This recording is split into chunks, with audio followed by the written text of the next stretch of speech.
Cila është lutja që profeti Muhammed, paqja dhe mëshira e Zotit qoftë mbi të, ka këshilluar për këtë natë? Allahu e shpërbleft Aishën radhiyallahu anha, Hazreti Aisha, nëna e muslimanëve. Ka qenë e kujdesshme dhe ka qenë e interesuar për çdo gjë që është e dobishme. Dhe kujdesi i saj për të patur dobi dhe interesimi i saj që ka patur për fe dhe për të fituar shpërblime ka kalu deri te ne. Ajo është e shkaktar që e ka pyet pejgamberin sallallahu alaihi wasallam, ja Rasulullah, i dërguar, po që se e takoj natën e Kadrit. Çka do të thotë po që se e takoj? Që do të thotë me e kërku natën e Kadrit. Ajo që është më e vërtet, tham, nata e Kadrit është në muajin Ramazanit. Po. Edhe duhet me kërku për çdo natë. Po. Edhe pse pejgamberi sallallahu alajhi wasallam thotë kërkonjën në 10 e fundit në tek, e pastaj shpresat, mendimet aty se është 27 anet. Po Aisha kështu i ka thonë. Nuk ka thonë o i dërguar, çka të kërkoj unë dhe çka ti lutem Zotit në natën e 27. Jo, ka thënë në natën e Kadrit. Çka nëse e takoj. Edhe pejgamberi sallallahu alajhi wasallam ka thonë Aisha, thuje këtë dua. Shumë e lehtë. Allahumma innaka afuwwun tuhibbul afwa fa'fu anni. Allahumma innaka afuwwun tuhibbul afwa fa'fu anni. Ne në fjalorin ton, në gjuhën ton, e kemi gjuhën shumë të varfër në krahasim me gjuhën arabe. Shumë të varfër e kemi. Jashtë mase. Se përkthehet kjo dua, o Zot, ti je falës, e don faljen, më fal mua. Po nuk është mjaft. Se falës është gafur. Gafur është falës. Po. Po pejgamberi sallallahu alajhi wasallam nuk i tha thuj o Zot ti je gafur. Sa i gafur është që falën, po. Pa afuvun në formën shumës, afuvun afvonshte me ta fal gjunahin dhe me ta fshi, se ka një variant se Allahu dhul Jalal i falën gjunahet, i falën, po mbetin të regjistruara në regjistër. Po. Janë falë, më ka mbet aty. Po. Për shembull, dikush e ka regjistruar njëri si ka marr borxh. E tani e lan borxhin. E ai thotë u kri, borxhi u la. Po atë çka duhet me bëu? Duhet me fshi. Po, që mos mbeten e regjistruar. Që mos mbeten gjurmët, mos mbetet e fshin dhe fletoria mbetet e pastër. Dhe afuv aty hin shëndeti, lumturia, kënaqësia familjare, harmonia familjare, presat. Domethënë me fjalën afuv nuk është vetëm falje, por ne nuk i kemi fjalorin. Ndryshe themi, o Zot, ti je falës, e don faljen, më fal mua. Atëherë mund të them, o Zot, ti je ai që dhuron, ti je ai që fal, ti je ai që i fshin gjunahet, dhe ti je ai që begaton, dhe ti je ai që mëshiron. Edhe sot mundi me thonë, edhe mo nuk është plotësu që ajo duaja Allahumma innaka afuwwun tuhibbul afwa fa'fu anni.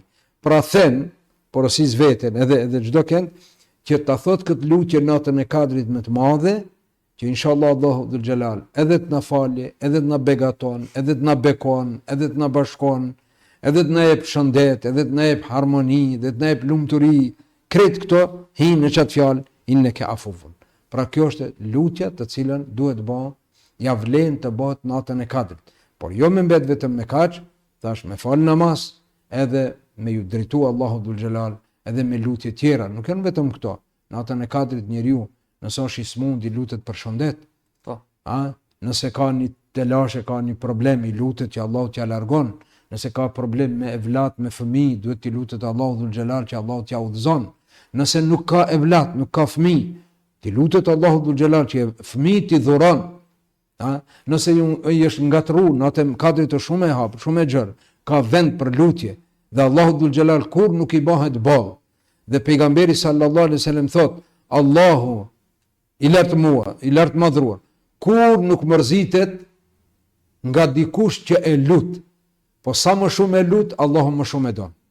Kurse te njerëzit është, nëse një herë i kërkon një diçka, ta kryen një punë, edhe një herë thot ballbe mo, mërzitet. Allahu dhul Jalal kur nuk mërzitet. Ka thonë pejgamberi sallallahu alaihi wasallam thot, Allahu nuk mërzitet nga lutjet e njeriut, derisa vetë njeriu nuk mërzitet duke u lutur. Pra më shumë ne mërzitemi nuk lutemi, se sa të mërzitet hasha ve kella Allahu dhul xhelal. Pra, dikujt ju ka vanu kismeti i vajzës, dikujt ju ka vanu kismeti i djalit, dikujt ju ka vanu lindja, dhurata e fëmijëve. Të gjitha hin këto në natën e Kadrit. Natën e Kadrit Allah i pranon të gjithë. Natë shumë e vlerë, i nderuar hoq. Po si mund të përfitojmë sa më shumë nga kjo natë përmes namazit, lutjeve dhe dhikrit? Të gjitha këto duhet të bëhen natën e Kadrit. Namazin, elhamdulillah, se ne falim namaz teravije, falim disa vende dhe namaz nate, por ata që nuk mundet të shkojnë në xhami të falin namaz teravije, namaz nate, falin në shtëpi, e njëjta në shtëpi, dhe leximi i Kuranit, dhikri, kur them dhikri, subhanallah, elhamdulillah, Allahu ekber, është një dhikr shumë i ëmbël i këndshëm që Ibrahimi a.s. e ka porosit pejgamberin sallallahu alaihi wasallam në natën e Mirajit, ka thonë o pejgamber, porositi umetin tënd të mbjellin pemë xheneti, të mbjellin pemë në xhenet. Si do t'i mbjellin o pejgamber? Ka thonë të thonë subhanallah, walhamdulillah, wala ilaha illa Allah, wallahu akbar. Shumë e lehtë. Subhanallah, walhamdulillah, wala ilaha illa Allah, wallahu akbar. Ke mbjell një pemë në xhenet. Pra nata e Kadrit është e hapur për të bërë lloj dhikre, lutje, duaja, për të kërku falje, të gjitha. Të gjitha këto ja vlen të bëhen natën e Kadrit. A ka ndonjë namaz të veçantë që mund të falet në këtë natë madhe? Nuk ka namaz të veçantë, se në disa vende praktikojnë një lloj namazi, nuk e di me. Pra se e kam dëgjuar këtë që ka namazet të veçanta. Jo, namazi i veçantë është namazi natës, siç e ka fal pejgamberi sallallahu alaihi wasallam.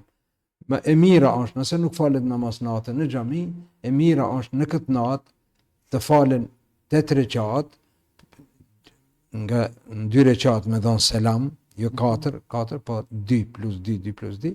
8 rekat dhe në fund të mbyllen me salatul vitr, edhe pastaj t'i drejtohemi Allahu dhul xhelal me lutje pas namazit të natës.